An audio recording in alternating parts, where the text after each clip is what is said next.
kan hriat theuh angin Dr. Lorraine Lopek lian hi ADC hian independent MDC ania mai ni somthum sang hi somni pathum khan Constitution Conduct of Business Second Amendment Rules 2014 Chapter 3 Section 11 Subsection 6C in aphalangin Zoram People's Movement so a support na council a thelutin chairman nena a thelut ania jun ni song pani khanin ZPM te chuan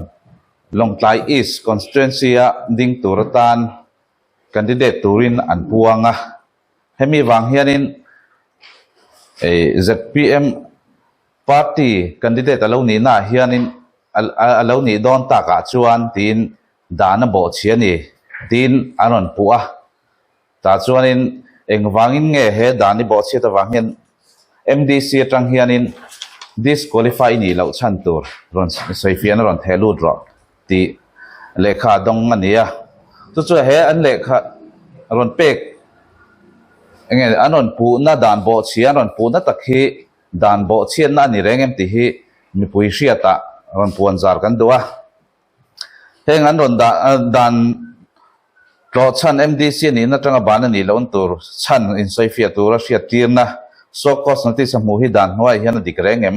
dan mi ta tangin thir taila chon ADC thunei na le dan siam theihna nei te chu Constitution of India 6th schedule in a pek chin hi lotar lang masaila 6th schedule para 2 sub para 7 a chuan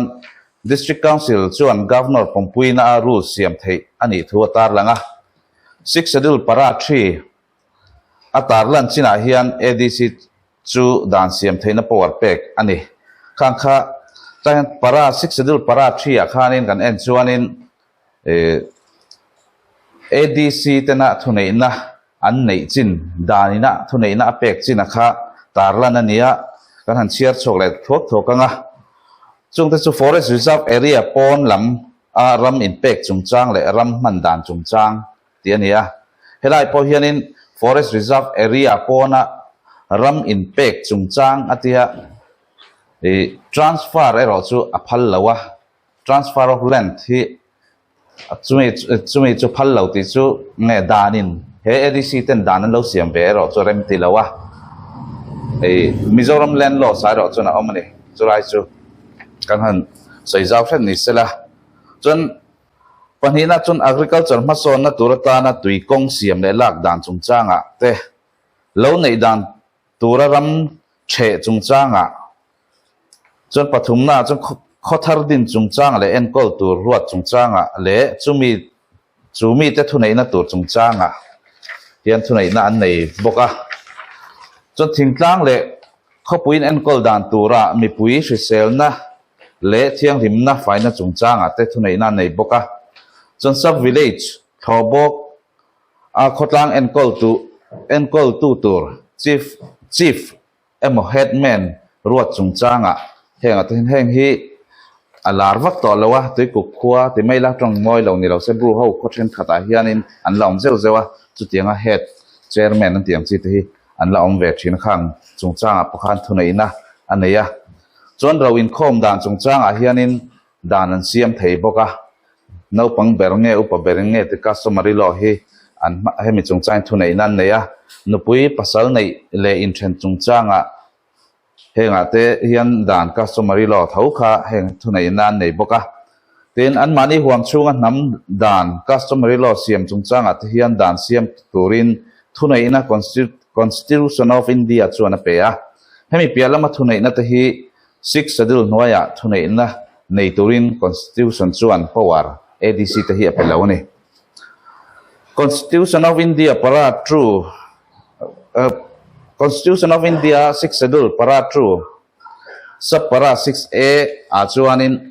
MDC te Trump hi atar langa chu kumnga tinia amaro chu emergency mo enga mathila wanga lo thei lo dissolve ngai chu governor power dissolve alo ni ero chon kumna ting lo kha ani ve thei chawa Autonomous District Council te hian MDC member te ban an ni na tur disqualification for membership le MDC tram po toy thein na dan tur dan siam turin Constitution of India hian thunei na apelawa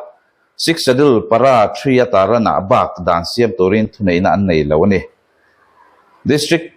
Council siam tu chu 6 schedule ania 6 schedule kal zong emo do da zong dan siam chu District Council tan thil thei ani lo Constitution of India 6 schedule para 21 a chuan 6 schedule noya dan reng da bel emo ti dang lam emo pai emo tur chuan parliament chain thunei na anei ani ti chiang takin atar langa chu wangin 6 schedule MDC te tram tur ataran pialama MDC ku disqualify theina dan ADC na siam ani chuan Constitution of India kal tatania dan lawa thil ti na ani bokani chu wain heng hetiang dan siam hi high court chuan athunei na pia lamani ti in his preaching son Sila versus Khasi Hills Autonomous District Council Guwahati High Court anti case number WPC writ petition civil case number 78 SH of 2008 le onis moi chakma versus Chakma Autonomous District Council Guwahati High Court case number WPC number 65 of 2020 at its one in judgment le and judgment in order allow siam to ani in MDC ten party omna chua sanemo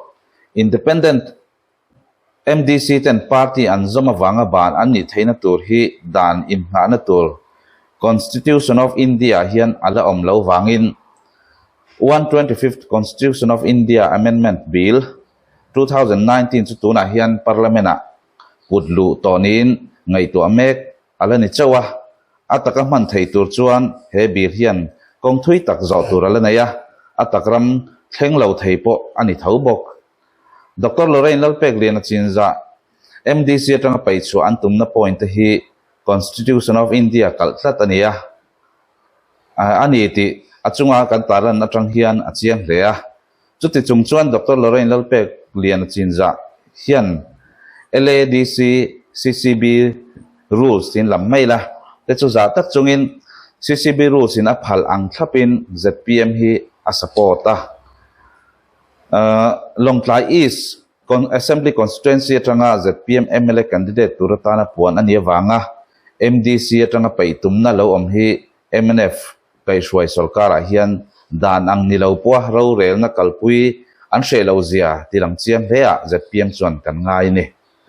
Wena press conference meu ko ngaya kanom hi poi kan tia